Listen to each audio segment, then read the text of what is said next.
వీడియోల కోసం మా అమరావతి గళం ఛానల్ని సబ్స్క్రైబ్ చేసుకొని బెల్ ఐకాన్ నొక్కండి.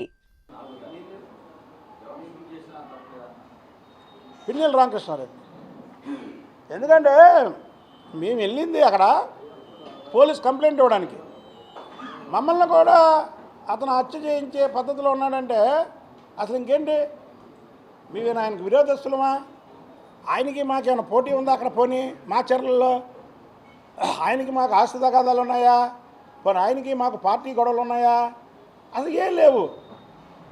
ఏం లేకుండా ఏలం పాట పెట్టి చంపేయమన్నాడంటే అందుకే ఇలాంటి వాళ్ళందరినీ కూడా రెడ్ బుక్లో పేరు ఉంది. ఆ రెడ్ బుక్లో పేర్లు తీయడానికి కూడా కావాలి లోకేష్ బాబు ఈ రాష్ట్రానికి తెలుగుదేశం పార్టీ అధ్యక్షుడిగా. ఇది చాలా ఉధృతం చేస్తాం మేము. ఇది పార్టీ అధ్యక్షుడు లోకేష్ బాబుకి ఇవ్వాలని ఏదో వాళ్ళు ప్రెస్ మీట్ పెట్టి ఇవ్వడం కాదు. చంద్రబాబు గారు లోకేష్ బాబుకి పార్టీ పగ్గాలు అప్పచెప్పేది వరకు కూడా. ఎందుకంటే చంద్రబాబు గారికి ఇష్టం ఉన్నా ఆయన ఏంటంటే ఈ కులాలు మతాలు ఇవన్నీ చూస్తాడు. ఇప్పుడు వాళ్ళు చంద్రబాబు నాయుడు గారు జైల్లో ఉన్నప్పుడు లోకేష్ బాబు గారు పాదయాత్ర ఆపి 2 నెలలు నెల 15 రోజులు ఢిల్లీలో గడిపాడు. ఇవాళ చంద్రబాబు గారి మీద బాధ్యత మనకంటే లోకేష్ బాబు గారికి ఎక్కువ ఉంది. అలాగే పార్టీ మీద బాధ్యత ఉంది, ఎవరన్నా కాదన్నా.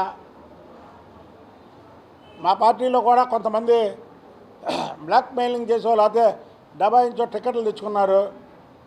వాళ్ళు కూడా అది కూడా కరెక్ట్ అయిన పని కాదు. ఇప్పుడు నేనున్నాను, నేను ప్రతిపక్షం మీద పోరాడతా, ప్రతిపక్షం మీద ఏదన్నా చేస్తా. నాలా పోరాటం చేయలేనోడు కూడా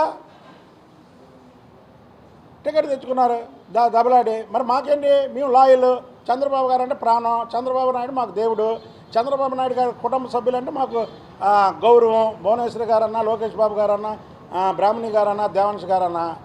కాబట్టి మాలాంటి వాళ్ళకి టికెట్ ఇవ్వకపోయినా సరే వాళ్ళ పార్టీ బాగోవాలి, కార్యకర్తలు బాగోవాలని మేము లోకేష్ బాబు గారిని పార్టీ అధ్యక్షుడు చేయమంటున్నాం. Okay brother, thank you.